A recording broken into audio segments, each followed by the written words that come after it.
Alright, so I've drawn this out to about 16.5 inches. We're going to go ahead and scroll our tip over.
Alright, there's how our stake flipper turned out.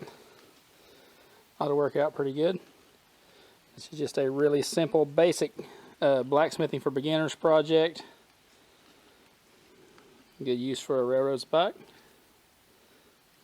A lot of good forging practice in it. With that being said, I appreciate you all for checking this video out. If you would, hit that sub button down below. Ring the notification bell to notify me of this content as it posts. I appreciate you all, and I'll catch you on the next one. Y'all have a good one. Bye-bye.